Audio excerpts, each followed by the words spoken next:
جو مرد گھر کے سارے اخراجات پورے کرتے ہیں اور ساتھ میں نرم مزاج بھی ہوتے ہیں، تو اکثر ان کی جو خواتین ہوتی ہیں نا، وہ بڑی نخریلی ہوتی ہیں، بے پرواہ اور متکبر بھی ہوتی ہیں۔ ان کا ماننا ہوتا ہے کہ اگر مرد باہر جا کے کام کرتا ہے تو ہم گھر کے کام کرتی ہیں، اس لیے حساب برابر ہو گیا۔ لیکن حقیقت اس کے برعکس ہے۔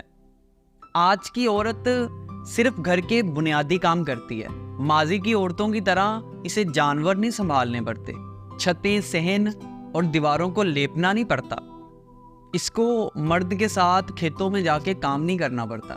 جبکہ مرد نہ صرف روٹی، صحت، تعلیم ان کے اخراجات کو پورے کرتا ہے، ساتھ ساتھ اپنے گھر کی تعمیر کو بھی مکمل کرتا ہے، اور اس کے ساتھ ساتھ رسم و رواج، شادی، بیاہ، فوتگی اور اس جیسی بہت تقریبات میں بھی شمولیت اختیار کرتا ہے، اور اس کے علاوہ بیوی بچوں کی فرمائشیں بھی پوری کرتا ہے۔ اس لیے یہ سمجھ لینا کہ عورت مرد کے مقابلے میں گھر کے کاموں کا بوجھ اٹھاتی ہے، یہ بالکل سفید جھوٹ ہے۔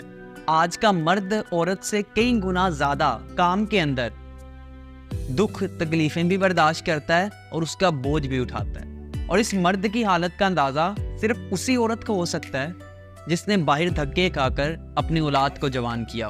اور بدقسمتی سے یہ لائن بولوں گا کہ آج اکثر خواتین اپنے خاوند کی ناشکری کرتی ہیں۔